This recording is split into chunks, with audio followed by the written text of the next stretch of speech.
Hello students, now we are back with a new topic today, and the topic we are going to study is in the chapter Our Environment.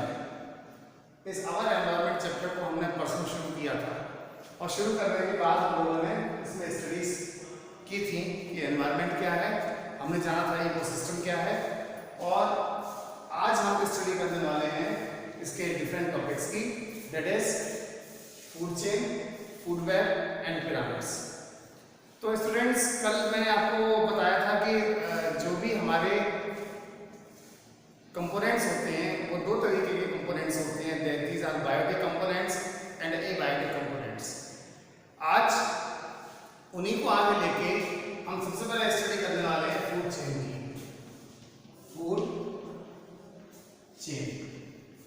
Last time में हम लोगों ने जो study की थी उसमें मैंने आपको बताया था कि फूड चेन जो है वो एक ऐसा कंसेप्ट है जो डिपेंडेंट होता है बायोटिक फैक्टर्स पर। तो बायोटिक फैक्टर्स हमारे कौन से थे? वो सारे के सारे लिविंग ऑर्गेनिज्म थे, चाहे वो प्लांट्स थे, चाहे वो एनिमल्स थे, चाहे वो माइक्रो ऑर्गेनिजम्स थे। ये सारे के सारे हमारे जितने भी लिविंग ऑर्गेनिजम्स थे, दे constitute the particular food chain.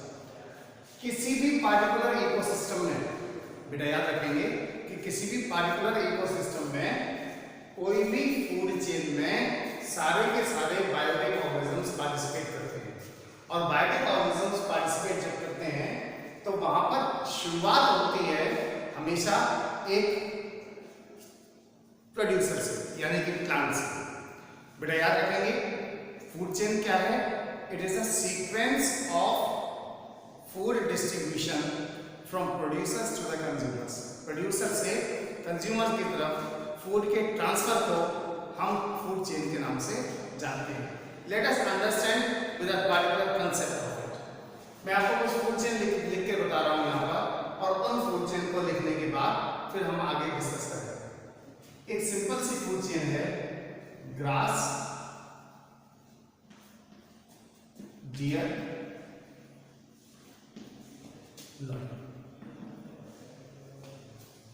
ये एक सिंपल सी फूड चेन है। यहां पर इस सिंपल सी फूड चेन में ग्रास जो है वो प्लांट्स को रिप्रेजेंट कर रहे हैं, यहां पर ये प्लांट्स को रिप्रेजेंट कर रहे हैं, है ना। डियर यहां पर जो रिप्रेजेंट कर रही है, it is representing the particular consumer, और कंज्यूमर में कौन सा? हर्बीवोर्स। ये हर्बीवोर केवल ये ग्रास को खा सकती है ना, तो ये हर्बीवोर हो गया। लेकिन यहां पर लॉयन देखेंगे तो इट इज अ कार्निवोर, ये कार्निवोर, ठीक है। इसको हम बेटा एक तरीके से और देख सकते हैं, ये जो ग्रास है ना, ये प्रोड्यूसर को रिप्रेजेंट कर रही है ना। डियर जो है रिप्रेजेंट कर रही है कंज्यूमर को,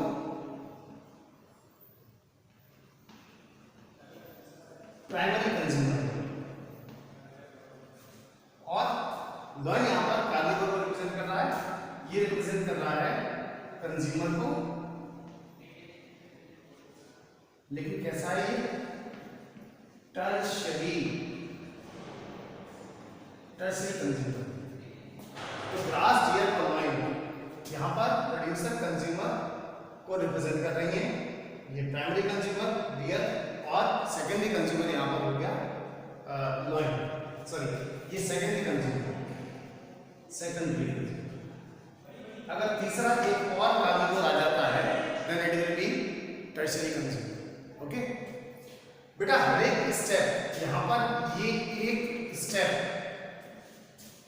जो है वो एक ट्रॉफिक लेवल को भी रिप्रेजेंट करता है, वन ट्रॉफिक लेवल। यानी कि ग्रास हमारा जो हो गया, that will be first trophic level, deer that will be called as second trophic level, और लॉयन जो है यहाँ पर it is representing third trophic level। Okay, so यहाँ पर बेटा देखने वाली बात यह है कि फूड चेन्स में हम लोग अलग अलग लेवल पर अलग अलग ऑर्गेनिजम्स को रखा जाता है, अलग अलग ऑर्गेनिजम्स अलग अलग इकोसिस्टम के पार्टिकुलर एक ट्रॉफिक लेवल में पाए जाते हैं और वो ट्रांसफर करते हैं अपने फूड को from one trophic level to another. जैसा कि आप इस पिक्चर में भी देख सकते हो, grass is providing the food to the deer and deer is providing the food to the man. Let us understand with another example of it. एक और एग्जांपल लेते हैं और उसके बाद समझने की कोशिश करते हैं। एक और फूड चेन हम लिखते हैं और जानते हैं। यहाँ पर जो फूड चेन मैं ले रहा हूँ उसकी स्टार्टिंग कर रहा हूँ फाइटोप्लैंक्टन से। माइक्रोस्कोपिक प्लांट्स जो होते हैं वो फाइटोप्लैंक्टन्स कहलाते हैं। फाइटोप्लैंक्टन्स को खाते हैं यहाँ पर इंसेक्ट्स। ओके, इंसेक्ट्स को खाते हैं फ्रॉग और फ्रॉग को खाता है snake. So we have 4 trophic levels in our this food chain. तो फाइटोप्लैंक्टन्स में बेटा सबसे पहले हम देखेंगे दे आर द प्रोड्यूसर्स, क्योंकि यही है जो फूड को प्रिपेयर करते हैं। ठीक है, ये primary consumer, frog secondary consumer और स्नेक टर्शरी कंज्यूमर है। ओके, अगर हम इनके नेचर की बात करें तो यहां पर प्लांट्स के रूप में फाइटोप्लैंक्टन्स पाए जा रहे हैं। ओके, ये herbivores,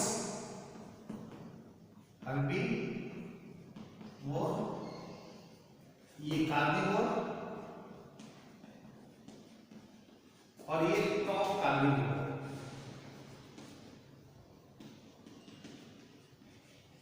Okay, in terms of the trophic level, phytoplankton is considered as the first trophic level. यहाँ पर insects second trophic level को represent कर रहा है और frog जो है वो third trophic level को represent कर रहा है और स्नेक फोर्थ ट्रॉफिक लेवल को रिप्रेजेंट कर रहा है। So these are the various names और the qualities given to the particular food chain, the members of the food chain. ठीक है, आई होप ये आपको समझ में आ गया होगा। तो यहाँ पर फूड चेन में आप देख सकते हैं कि एक पार्टिकुलर ट्रॉफिक लेवल से नेक्स्ट ट्रॉफिक लेवल में फूड का ट्रांसफर जो हो रहा है वो हो रहा है और यही ट्रांसफर जो फूड चेन का होता है इट इज कॉल्ड एज, उसको हम क्या कहते हैं, उसको हम कहते हैं फूड चेन। ये ट्रांसफर जो होते हैं एक से एक दूसरे में, उसी को रिप्रेजेंट करने को हम फूड चेन के नाम से जानते हैं। स्टूडेंट्स, यहाँ पर एक बात बताना चाहूंगा आपको, किसी भी फूड चेन में कई सारे बहुत सारे आपको ये ट्रॉफिक लेवल्स देखने के लिए नहीं मिलेंगे। क्यों नहीं मिलेंगे? क्योंकि इनकी जो लिमिट होती है वो 4 या 5 तक ही होती है। किसी किसी फूड चेन में ज्यादा भी पाए जाते हैं, बट बहुत 3 या 4 या 5 से ज्यादा आपको ट्रॉफिक लेवल किसी भी फूड चेन में दिखाई नहीं देंगे। What is the reason for it? Reason ये है कि जब भी प्रोड्यूसर से इंसेक्ट्स में फूड ट्रांसफर होता है तो बहुत ही कम मात्रा में ट्रांसफर होता है, उसका अमाउंट बहुत कम होता है। जो अमाउंट फूड का फाइटोप्लैंक्टन के पास है, very little amount sir, it is transferred to the insects, and from the insects a very little amount is transferred to the frog, same as the frog can transfer a very little amount to the snake. तो धीरे धीरे करके यहाँ पर जो food chains होती हैं वो उनमें ये देखने के लिए मिलता है कि नंबर ऑफ स्टेप्स यानी कि नंबर ऑफ ट्रॉफिक लेवल्स बहुत ही कम होते हैं। ठीक है, so this was all about the food chain. इसके आगे अगर हम बात करें तो हम बात करेंगे फूड वेब की। फूड वेब क्या होता है?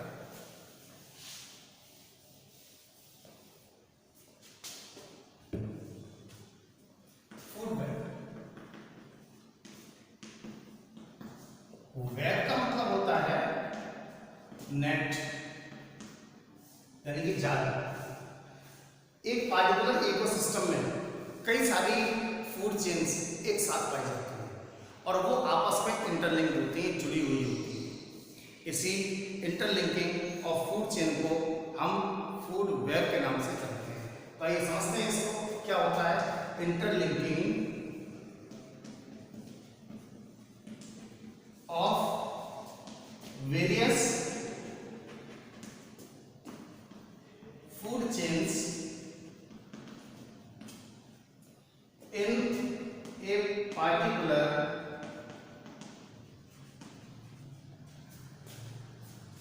ecosystem is called as food web। इसको हम फूड वेब के नाम से जानते हैं। आपस में इंटरलिंक हो जाती है फूड चेन्स जब बहुत ज्यादा, तब वो फूड वेब के रूप में पाई जाती है। ठीक है, किसी एक इकोसिस्टम में ऐसा जरूर नहीं है कि एक ही कई सारी फूड चेन्स होती हैं, और यही कई सारी फूड चेन्स जब आपस में इंटरमिक्स हो जाती हैं, इंटरलिंक हो जाती हैं, तब उस पूरे जो जाल बनता है, वहाँ पर वेब बनता है, उसको हम फूड वेब के नाम से जानते हैं। आइए चलते हैं नेक्स्ट टॉपिक की तरफ, दैट इज पिरामिड्स। यहाँ पर मैं बात करूंगा पिरामिड्स की। पिरामिड्स की अगर हम बात करें तो we have to see 3 main pyramids study हमको करते हैं। सबसे पहले pyramid of number 2 pyramid of energy,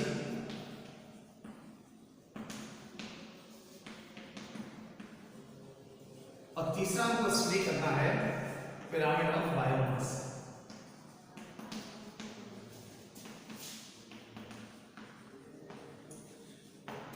आइए एक पिरामिड बना लेते हैं, फिर बाद में स्टडी करते हैं इसकी। आइए पिरामिड बनाते हैं। इस पिरामिड को हम डिवाइड कर लेते हैं 1 2 3 4 ट्रॉफिक लेवल्स। ठीक है, तो आइए देखते हैं। सबसे पहले हम बात करते हैं ग्रास की, जो कि हमारा पहला ट्रॉफिक लेवल है। इसके बाद में बात करेंगे हम ग्रास के बाद में ग्रास ऊपर की, इंसेक्ट है। ठीक है, और उसके बाद हम बात करेंगे हम बर्ड्स की, है ना, छोटी बर्ड्स, स्मॉल बर्ड्स, और फिर बात करेंगे हम हॉक की। ये फूड चेन, ठीक है, एक फॉरेस्ट इकोसिस्टम की फूड चेन है, मान लीजिए। तो यहाँ पर ग्रास जो है वो रिप्रेजेंट कर रहे हैं प्रोड्यूसर्स को। First of grass hopper represent कर रहे हैं प्राइमरी कंज्यूमर्स को, बर्ड्स रिप्रेजेंट कर रही हैं सेकेंडरी कंज्यूमर्स को, और हॉक रिप्रेजेंट कर रहा है tertiary consumer.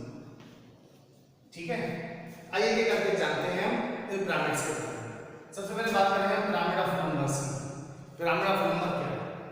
Pyramid of number का मतलब ये होगा कि किसी भी एक पार्टिकुलर पिरामिड में जो बेस पर रहता है ट्रॉफिक लेवल, वो बेस वाला ट्रॉफिक लेवल निश्चित रूप से उसमें सबसे ज्यादा संख्या होती है in comparison to the other trophic levels.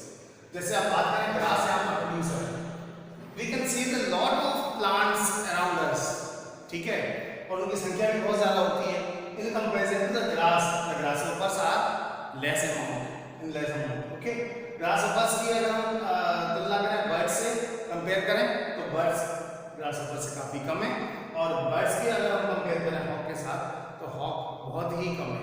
यानी कि पिरामिड ऑफ नंबर में हमने ये देखा कि जो बेस है that contains the most number of members in a particular you can say that trophic level। एक पार्टिकुलर ट्रॉफिक लेवल में सबसे ज्यादा अगर ऑर्गेनिजम्स पाए जाते हैं तो वो बेस पर पाए जाते हैं। नंबर ऑफ मेंबर्स जो है, नंबर ऑफ इंडिविजुअल्स सबसे ज्यादा यहाँ पर देखने के लिए मिलते हैं नीचे की तरफ।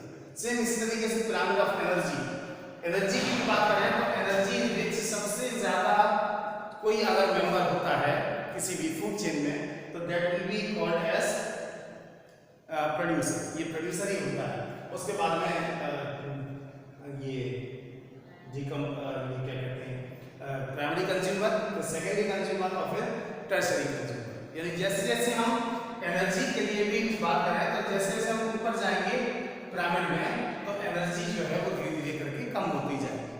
ठीक इसी तरीके से बायोमास, बायोमास मतलब उसका वेट कितना होगा, यानी कि जो ऑर्गेनिक मैटर है वो सबसे ज्यादा किसमें होगा। सिंपल सी बात है, ऑर्गेनिक मैटर सबसे ज्यादा यहाँ पर प्रोड्यूसर्स में ही होगा क्योंकि सबसे ज्यादा संख्या है इसकी और ये मैसिव होते हैं। इसके अलावा फिर ग्रासहोपर्स भी यहाँ पर बायोमास में कम हो जाते हैं, बर्ड्स उनसे भी कम हो जाती है और हॉक उनसे भी कम हो जाती है। इसका मतलब ये हुआ कि जैसे जैसे हम पिरामिड में ऊपर जाते हैं बायोमास भी डिक्रीज करते रहता है। So students, today I have told you about 3 topics, that is food chain, food web and pyramids. I hope you will understand these topics very easily और कोई भी क्वेश्चन हो तो मुझे डाउट सेशन में आके आप मुझे बता सकते हैं। Thank you and have a nice day to you. Thank you.